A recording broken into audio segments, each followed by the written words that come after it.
Now we're going to get down to the nitty-gritty of what Indians are all about.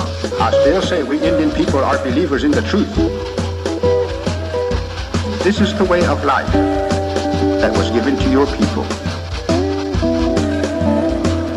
You're born an Indian, you're going to die an Indian. Indianness is a good life. You're facing an Indian this afternoon. Good Saturday afternoon out there, everyone. Welcome to your number one source for Native American television news.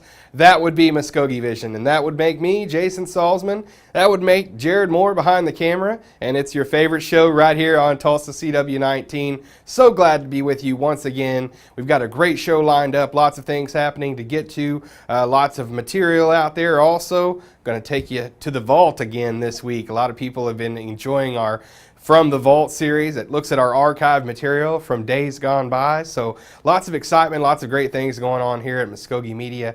Lots of things to tell you folks about. And, you know, our prayers and our thoughts are with those folks on the East Coast as they brace for Hurricane Florence this weekend. We'll have a little bit about that for you as our Muskogee Creek Nation emergency response team gets ready to go out in the relief effort. So don't go anywhere. We're going to have lots for you after the break. You're watching Muskogee Vision right here on CW19. I was having a real hard time and a lot of stress in my family. I felt like I didn't want to live anymore, like I couldn't take it anymore. I went to a psychiatric hospital for a few days, gathered my thoughts, and got some medication for my depression and anxiety. I started going to behavioral health for counseling, learned better ways to communicate and talk to my family, and healthy ways to cope with my feelings. If I hadn't got any help, I might not be here now. I know when you know someone who is struggling that they may think there is no one to listen. I lost my son, Tyler, to suicide. Don't wait to ask the question. Be direct. Ask your loved one, are you thinking of taking your life? Ask before it's too late.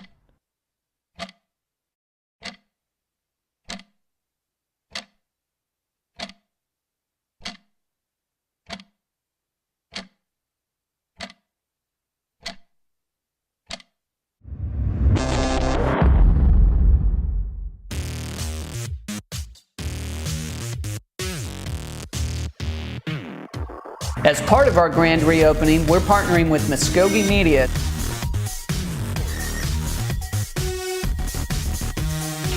We're just getting ready to do another one of our $100 shopping spree giveaways, and I wanted to give a big thank you to the Muskogee Media for sponsoring this event.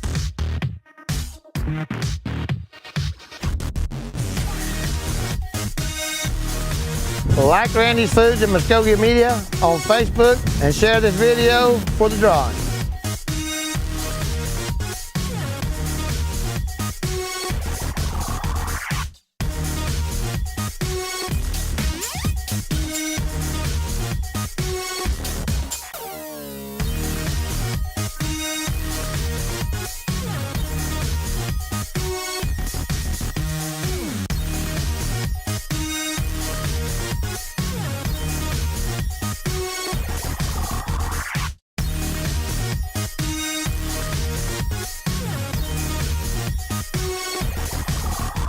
And welcome back to the program. And as we get started, as I told you in the opener, thoughts and prayers, and really we're just hoping for the best for everyone out on the East Coast, but it looks like it's going to be a very serious hurricane situation there with Hurricane Florence hitting landfall, and it's supposed to be this weekend. So you're probably seeing it all over the news. High winds, a Category 3 hurricane, and 125 mile an hour winds, life-threatening winds expected there.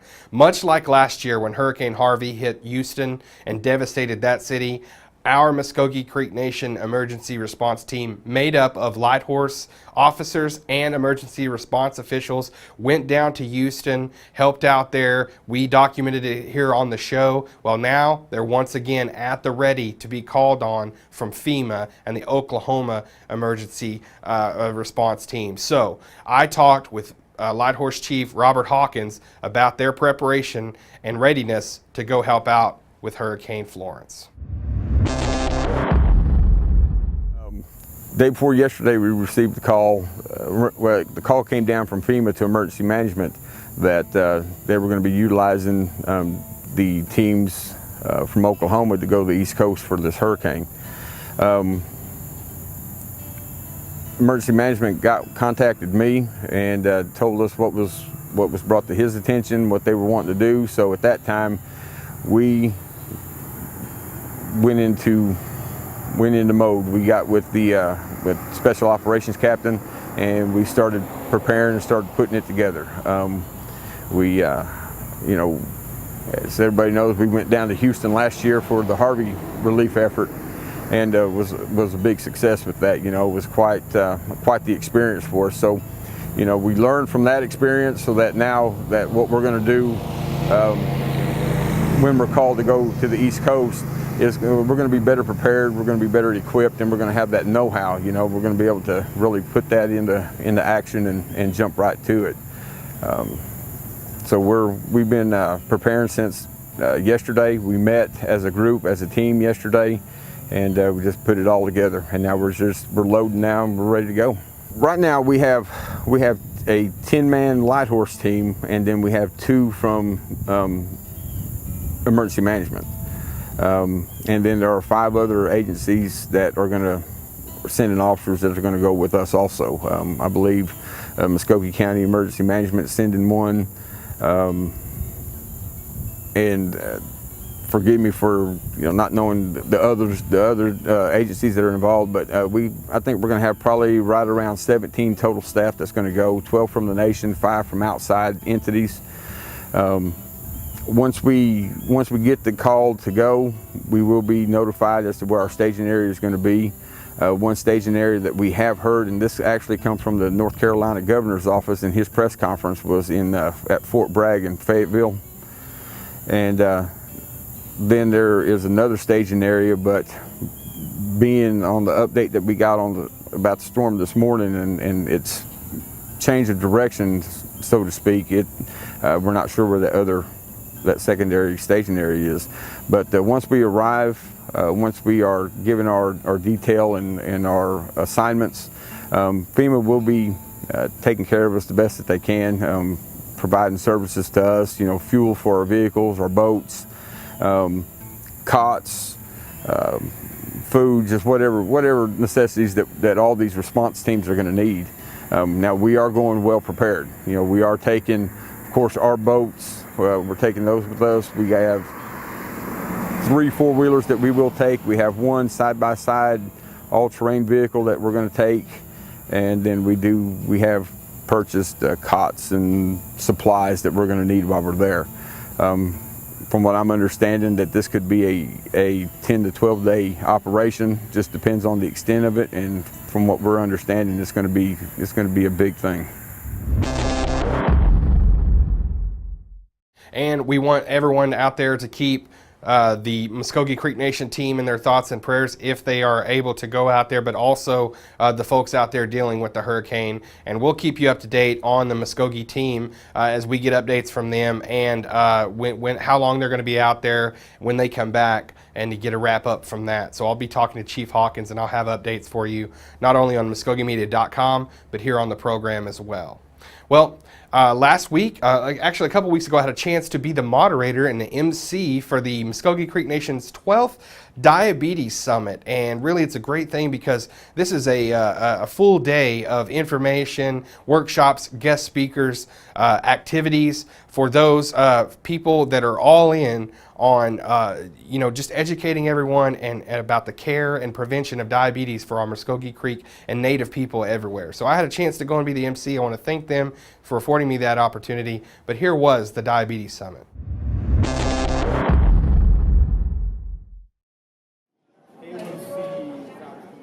When you look at diabetes throughout Oklahoma, the general population, diabetes affects 13% of the Oklahoma population.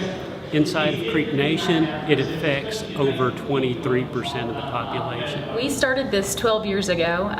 The Women's Caucus, actually, that was created, came to us with an idea that they wanted something done about diabetes and that to bring awareness to its citizens. And so they went to the National Council and they got with us, and the tribe has been funding the Diabetes Summit every single year. And what we do is we just bring in speakers who give really great information about the prevention and the management of diabetes for our citizens. My whole family has diabetes. It's almost an epidemic within Indian country, and I'm no exception. My family, from my father having diabetes to my aunts and my uncles and my cousins and my sisters having diabetes, and then most recently in April I was diagnosed with type 2 diabetes, and that was a real wake-up call for me. And I think it's important that at times like this we get re-educated. What do we need to do for ourselves to keep ourselves healthy?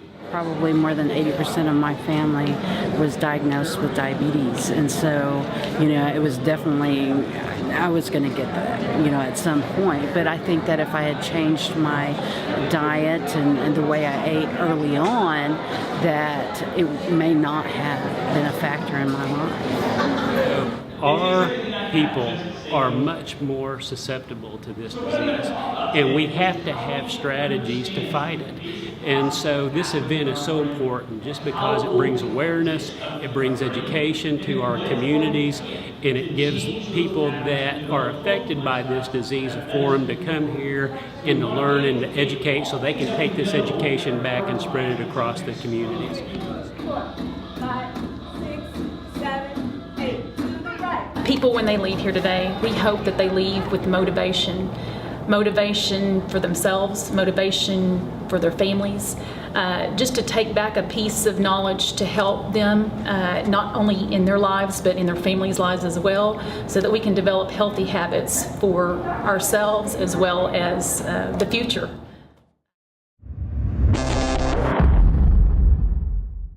All right, as I said, once again, I want to thank all the great people from the diabetes program. Dwayne Meadows, Kimberly Little, they've been friends of mine for a long time, but asked me to come over and be MC there of the event this year. I had a great time. I hope none of my jokes bombed too bad, and I hope I didn't put anybody to sleep. But we really had a fun day there. We did some activities. There was bachata dancing put on by our own Darren DeLon here, a reporter at Muskogee Media. He put on a bachata class for some of the elders there that really had a great time with that. A lot of people getting up, moving, stuff like that. So it was just a great deal of fun. And in its 12th year, it just keeps getting better and better. And we're excited about the 13th already. Well, as I told you in the opener, we're going back to the vault today, and we're going back to one of our most popular archived material footage, and that is from Tima Tiger and Crooked Sticks. Tima Tiger, a lot of people, rest his soul, knew Tima as making ball sticks. We're so glad to be able to show this archived material today from the vault.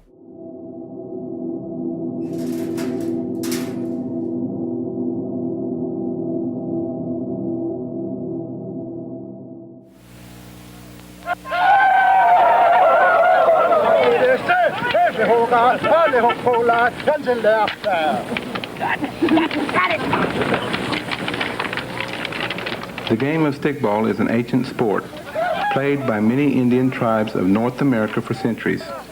It has been a part of the lives of the Muskogee Indian people for at least 1,000 years. It is still played during summer at a dozen or so ceremonial grounds in eastern Oklahoma. The rules of the game require the men to use a pair of long, cupped sticks, generally called ball sticks, to pass a small, hide-covered ball from one player to another, and then on to the goal. The art of making ball sticks has been passed on from generation to generation of Indian people. Tima Tiger, a member of Fish Pond Ceremonial Ground near Okemah, Oklahoma, has learned how to make ball sticks from his father.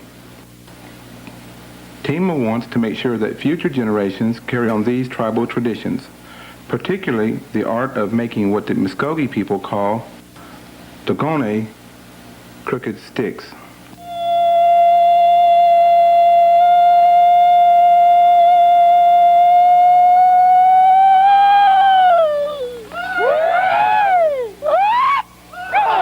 This here is a hickory And that was handed down from above, from ancestors on.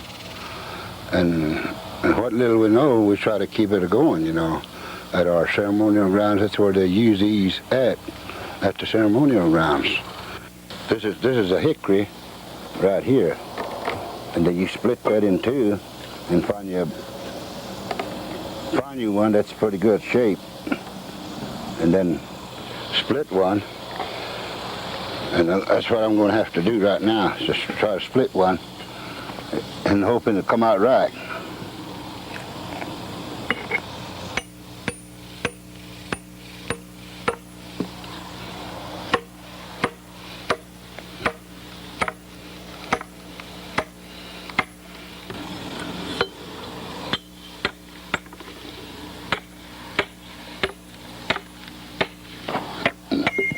It takes a little time.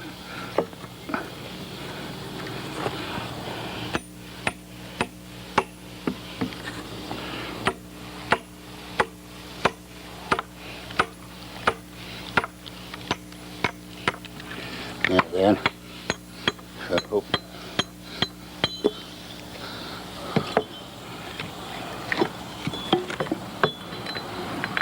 get this in there. Hold it in place.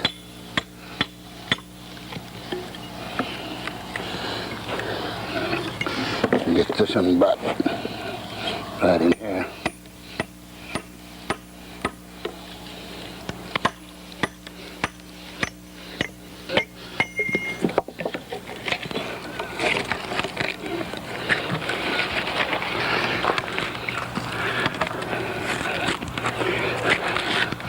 A lot of times, you know, you can put a knot in this thing right here like this.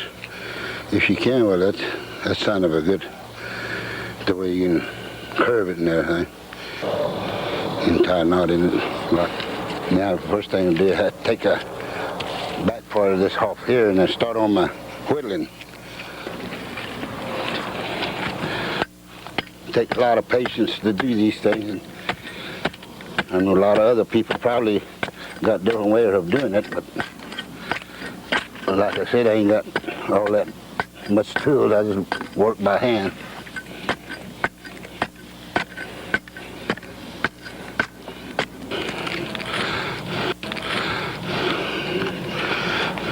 I take it to the clamp here, put this in the vise here, like this. I just kind of square this off a little bit, like this.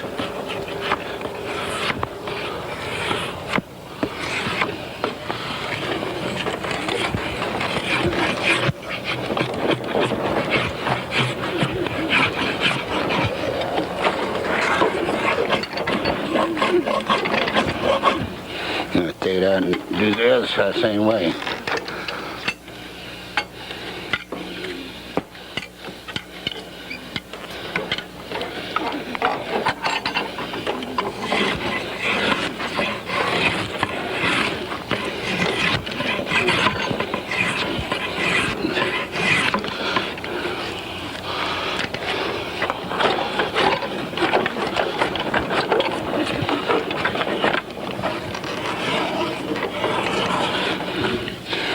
Okay, now turn it on. There's a bag. Move this back side up a little bit where there's going to be a cup.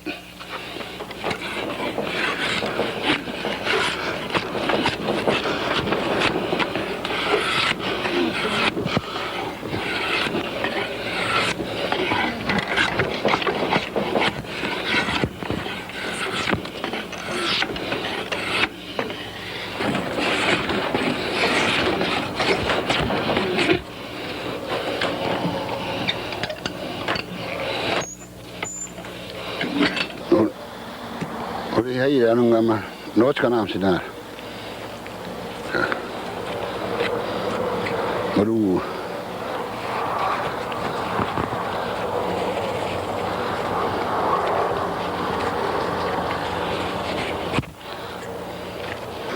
Next thing I got to do is measure off 6 inches here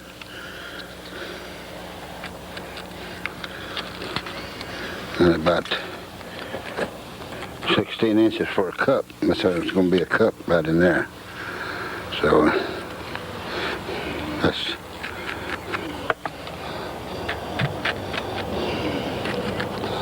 so yeah.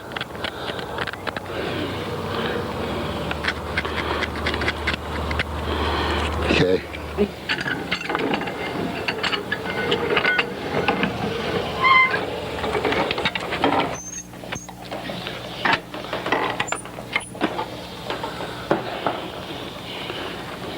We'll have to whittle this down.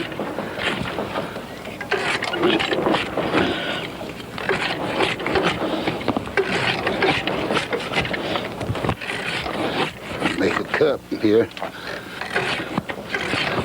Takes quite a bit of patience here.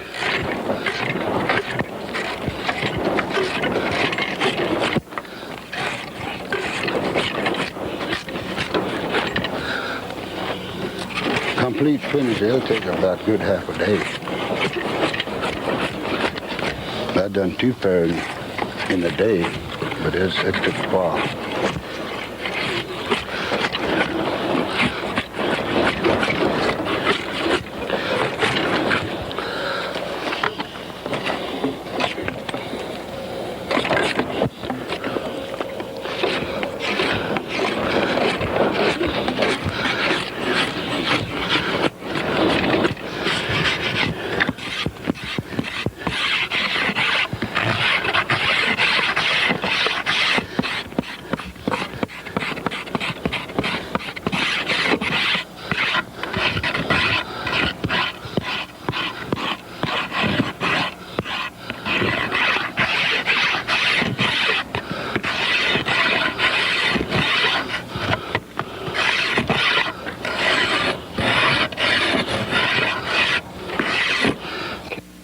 This in here, this part here is a cup that I'm going to have to bend back and make a cup.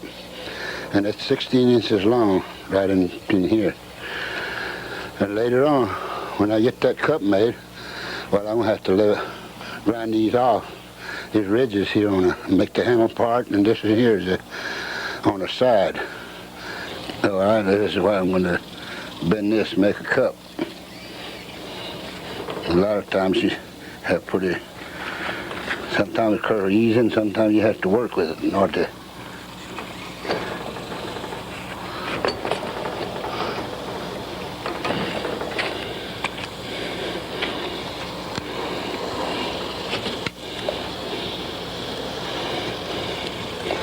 This is the way I usually do it, so I'll put this back in the vise here.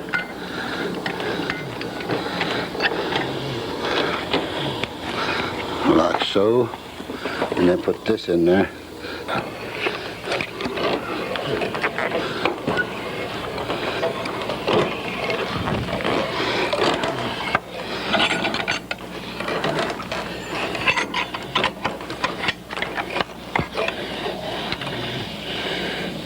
And cut these off, the splinter top, as long as it's thick enough where you got enough, smooth it down till you get me pretty good cup on it.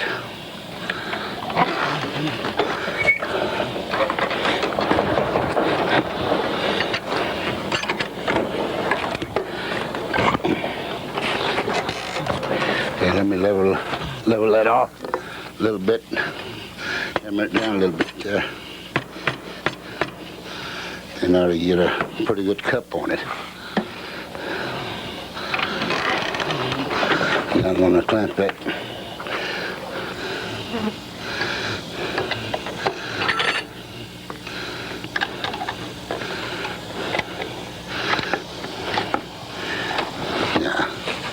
That's the way I do it, you know. You can make these just like any other sports. It's just some of them's left-handed, and you can make some for left-handed and right-handed. But I've been making right-handed for people. I hadn't run onto one to make left-handed yet. All right, the reason I finished up curving this one, so we're going to, next step is, it'd be like this here. And then I had to finish and touch on it, and I had to really grind on these right here, like this. round the handle. You had to round the handle and then make a little ear on this one. You had that right here. You had to pile on this.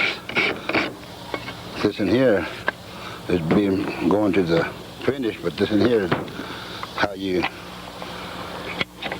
make your cups kind of spread out a little bit here, like this. I use these here, clamp it down pretty tight in order to stay in shape.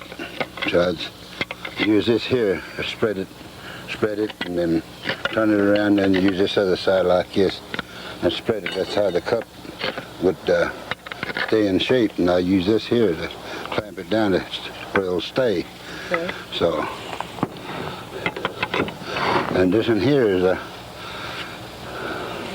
is almost finished, up to the finish here, and this in here I got a mark here where you're going to drill holes right here and there and on this side here. And then when you drill holes, well, you're ready for the leather to put the lace in there. So, and next one, well, this is how it'd look. So I already got this leathered up and everything. That's how it would look when you finish it. I need to sandpaper a little more, but it's kind of smooth enough, so I just laced it up like this. So that's ready. This in here is. But it's been handed down to us to, carry it on. Our ancestors brought this from here way back. I don't know what they used to, maybe a flint rock or whatever, to smooth them down and everything. And they used deer hide on them. Now we use them white people's leathers. That's come from way beyond sunrise, older people had said.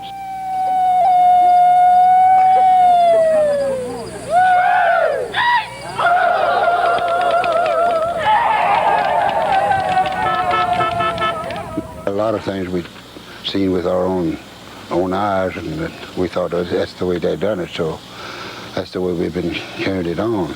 Well, that's going to wrap it up for our show this week. I want to thank everybody out there for watching us and remind you that all of these stories that we've got coming up are on MuskogeeMedia.com. Go check them out. Go to our YouTube channel. Click on that red subscribe button. We're getting more and more subscribers every day. A lot of people going to our YouTube channel, checking out our videos. We want to thank you for that. We've got some great material on there now if you want to go check it out. Also, make sure and look at those playlists because you can see past episodes. You can see our archive material, very specific playlist on there for the things that you want to see, and that's why we love that YouTube channel. It's on demand. It's kind of Muskogee Media as you would like to see it. So it's right there on all of your outlets, all of your mobile devices. So check it out, subscribe, you'll get everything as we upload it. I want to thank everybody out there again for watching and remind you that next week we've got some great stuff coming up again. So join us right here, same time, same channel. For Mr. Jared Moore, I'm Jason Salzman. That would make this Muskogee Vision. It's been a great audience. We'll see you next time.